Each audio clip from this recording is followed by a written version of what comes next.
Okay, good morning or slash afternoon to all of the followers of With All Due Respect, which I think there are about 16 of you. And thought I'd sit down this morning. My wife is in Oregon, probably in California now, driving from her niece's wedding. And so I have the house to myself, and I thought, why not? Let me throw one more at you. And now this is kind of a bucket list one. Okay, I have plenty of them. A number of them I haven't touched on, i.e., playing Augusta National, staying overnight, playing actually an Emergency 9. That's one that I haven't talked about. Another one is flying with the Blue Angels. Yes, yours truly flew with the Blue Angels, and I haven't talked about that one either. So these are just a couple that are in the offing. And these are all for the probably 47 people who haven't heard this story, because everyone tells me, Tony, I've heard every one of these stories. Thank you very much. Anyway, this is a bucket list one that caught my heart. As you guys know, I'm a huge fan of the movies. And I'm trying to determine the year that this happened, and I think it was in the early 90s. I was in Los Angeles on a business call, and I was with the manager of our rep firm, a guy named Jeff Dashev. Originally, introduced to me as Jeff Dasher, Dasher. And who magically became Jeff Dashev after a couple of years. And I asked him, actually, why did you change your name? And he said, Dashev was too Jewish. In the advertising business? Whatever. Anyway, so we're out to lunch, I think, that day, and or in his office in a meeting or whatever. And we started talking about the movies and Hollywood and whatever. And as it turns out, he had a lot of connections in that realm. And one of the reasons were because his wife was a lawyer, one of the chief counsels, I believe, for Madonna. And as it turns out, he lived in Bel Air, which is, I think, one of the reasons why he lived in Bel Air, because it certainly wasn't on his salary as a manager of a radio rep firm. Anyway, so we started talking and whatever, and I said to him, geez, one of the things that I've always wanted to do is to take a real tour of a movie studio, but not, the universal, pay $20, get in a trolley, and have the guy up front going, and now we're going by, I didn't want to do that. I really wanted a real kind of tour of a great movie studio, no matter which one. Although my favorite happened to be Warner Brothers, because I grew up watching all these gangster films and loving James Cagney and Bogart and George Raft and Betty Davis and whatever. Anyway, so but that was that wasn't even spoken of then. I just said I'd love to be able to take a real tour of a movie studio. And he said to me, well, you know what?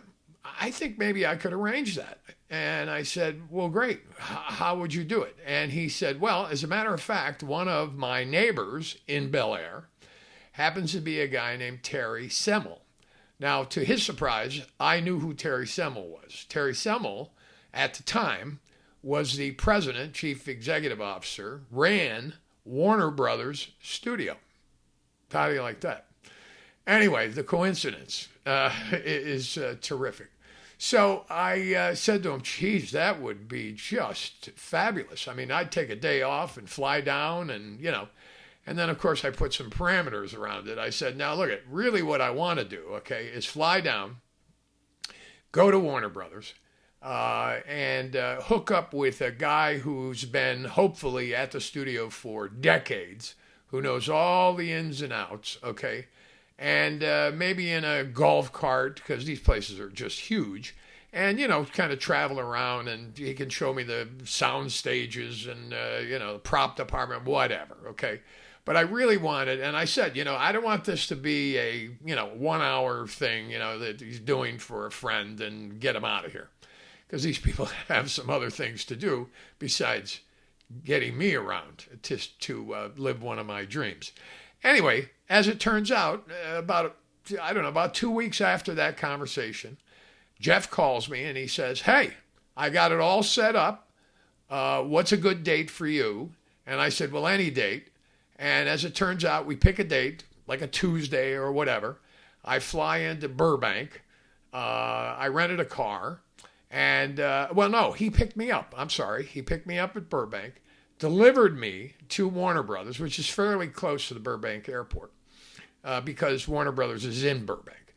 Anyway, he takes me over to the studio, gets some kind of password inside the studio, and sure enough, we meet up with this gent who was probably in his 60s or 70s, a real terrific guy.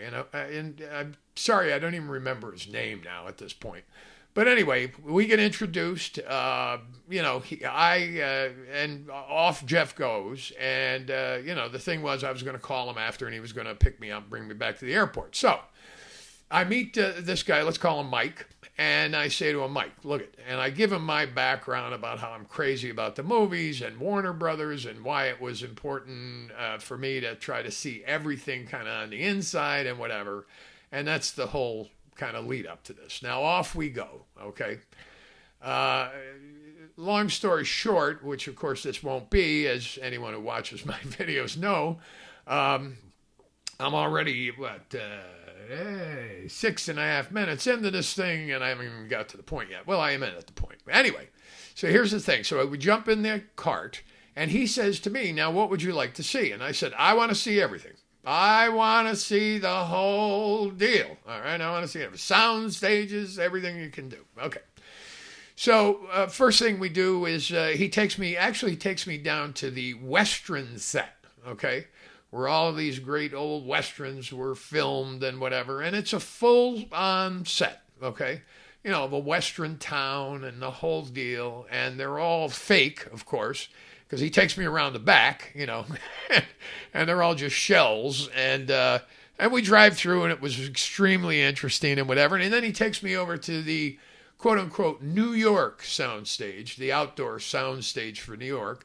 And sure enough, there it is, same thing as the Western deal. It's all fake, banks, buildings, whatever, okay, pseudo skyscrapers, which they only get up to a certain point, and whatever. But, and sidewalks and streetlights and fire hydrants and the whole 9 yards. Just terrific for my movie craziness, okay, craziness. And he lets me get out. I walk around. He walks around with me. This was filmed here. This one was filmed there. Whatever. Okay. We jump back in the cart, and he takes me to, he said, "Well, look why don't I take you over to the prop department?" I said, "Yeah, okay, great."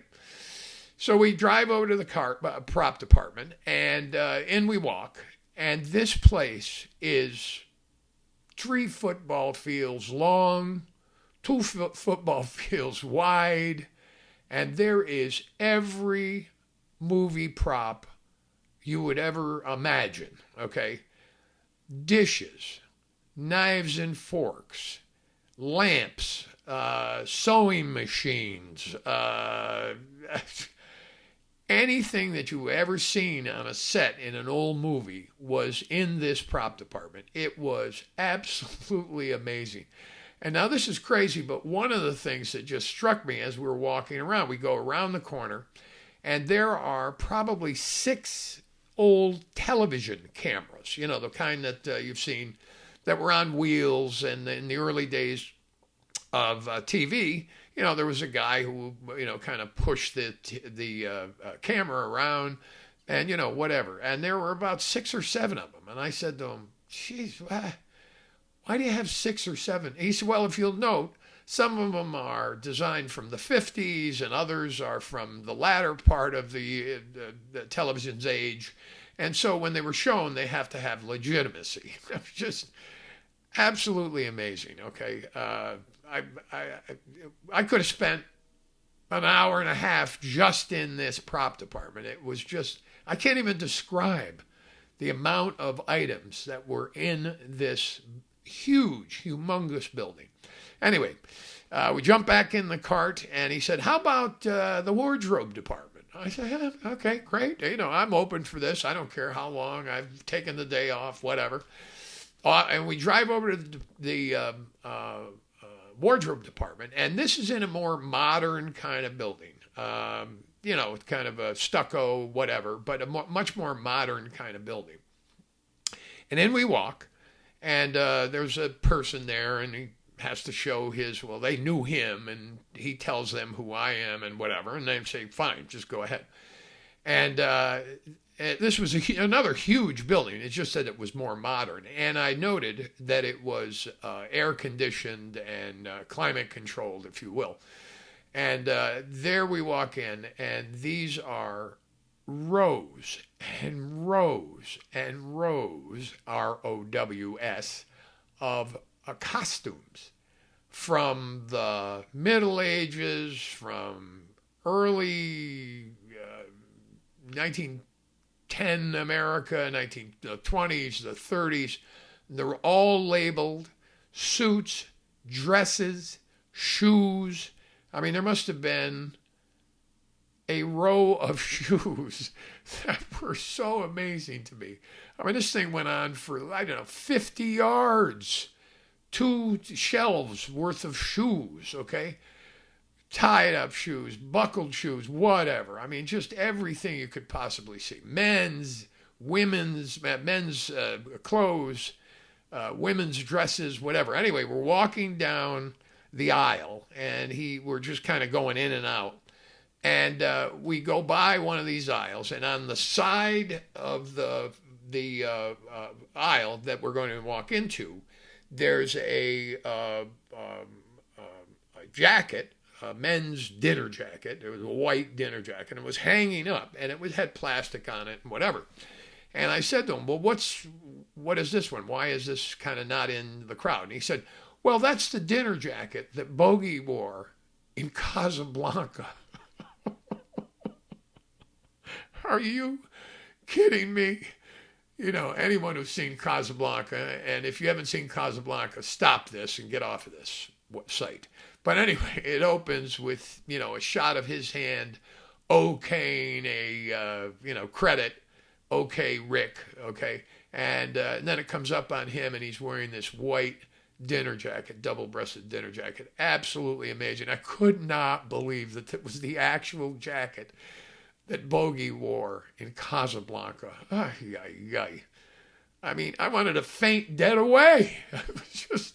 I wanted to touch it, you know, but he said, no, you can't touch it. So farther down the rows we get, and there's a dress, a woman's dress, and it was red, and it was a, you know, old-fashioned kind of ball gown, I guess, if you will.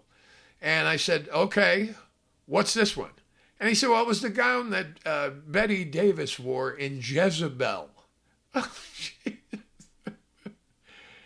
Now, this film was in black and white, of course, and so a lot of people, and they let you know that it was red because she was a rebel and all of that, but there it is, in all its glory, plastic and whatever. Absolutely shocking to me. Amazing experience, okay? And from there, we rolled around and saw every possible thing that I'd ever want to see. We went into the sound stages, and of course, you know, we walk into this one sound stage, I don't know, number 3 or whatever, and these huge, humongous doors, you know, that are on a track that wide open so that they can get all these props and everything in these sound studios. Then we walk in, and he said to me, well, now this is the studio where they shot Casablanca. Okay. And we walked, and the New York scene was Public Enemy, where they shot Public Enemy with Cagney. And it just, I mean, my heart was palpitating, okay? It's just absolutely one of the greatest things that has happened to me and had the opportunity to do because of my stinking job. Anyway, That's it for the movie memorabilia ride that I took at Warner Brothers Studio. Oh, and by the way, I know you're out there. I can hear you breathing.